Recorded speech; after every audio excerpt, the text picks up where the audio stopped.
Dr. Price went to Africa. He went into the interior of Africa and to places where few white men had been before, and he could not get over what he found in Africa.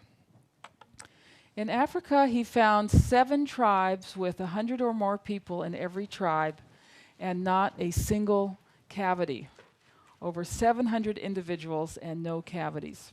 He found no dental deformities, no signs of any disease, including the diseases that we associate with Africa. As long as they were on their traditional diet, they were completely immune to the ravages of the displacing diet of modern commerce. Now, his African experience allowed him to compare 3 diets practiced by the same racial group. The first were the herders, the people who kept cattle and goats. They had a diet that was almost exclusively animal food. Their diet consisted of milk, meat, and blood. It was a very high-fat diet. The warriors drank up to 1.5 gallons of raw milk, usually fermented raw milk, every day. And that gave them the equivalent of 3 sticks of butter a day, 3/4 of a pound of butter per day. These people were very slender and had no signs of heart disease and very low cholesterol. The second group were the hunter-gatherers. They did not keep animals, but they hunted and fished. They also ate a variety of plant foods, and they had a sacred food, which was liver, which was eaten both raw and cooked. The third group were the agriculturalists. They did not keep animals, they did not hunt, but they grew corn, beans, and squash. They were not vegans, however, because about 10% of their diet was insects, especially termites. It was a very important food in their diet. So when he compared these 3 groups, the first 2, the ones with a lot of animal foods in the diet, had no cavities. The agriculturalists had about 6% tooth decay. Now, this was a completely natural diet, but very lean on the animal foods, and they did suffer from tooth decay. They also tended to be shorter, a little bit overweight, and not as robust as the hunter-gatherers or the people who kept flocks of cattle and goats. Comparing the first 2 groups, as I said, neither of these groups suffered from tooth decay, but the group that had the mixed diet, the hunter-gatherers who had both animal and plant foods, they were not as tall, but they were much stronger and had better proportions. So one of the lessons of his African experience was that the ideal diet avoids the extreme, not too much animal food and not too much plant food, somewhere in the middle, a balance between animal and plant foods.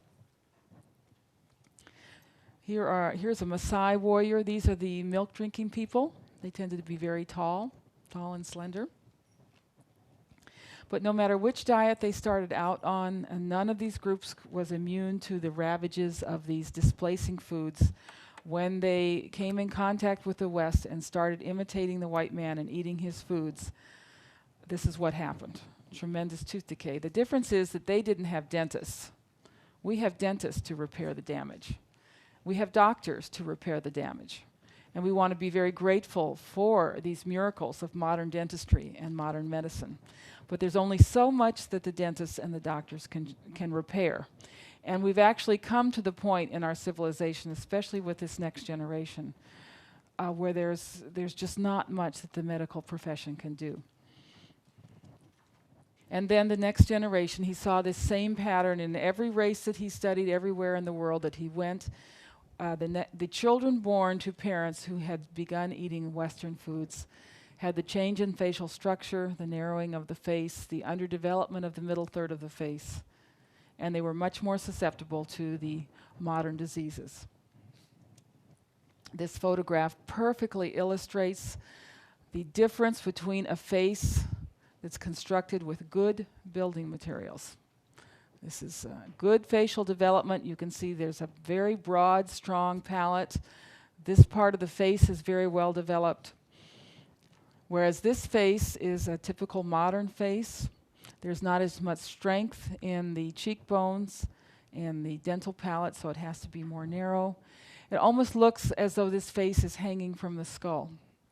And that's an adaptation that the body makes In order to survive, the body just becomes constructed more narrowly when the building materials are not good. So here we can see this difference in these dental casts made by Dr. Price. This is the cast of a primitive person, and this is a modern adult. Here you see in the front view. And I've put some architectural drawings here just to make to carry this analogy one step further. You cannot build a strong, wide arch unless you have very strong building materials. So what you see here is beauty, strength, and order. And what you see here is weakness, chaos, what Dr. Price referred to as physical degeneration. There was a doctor named Pottinger who did a study with cats over a number of years, over 900 cats, and he gave us group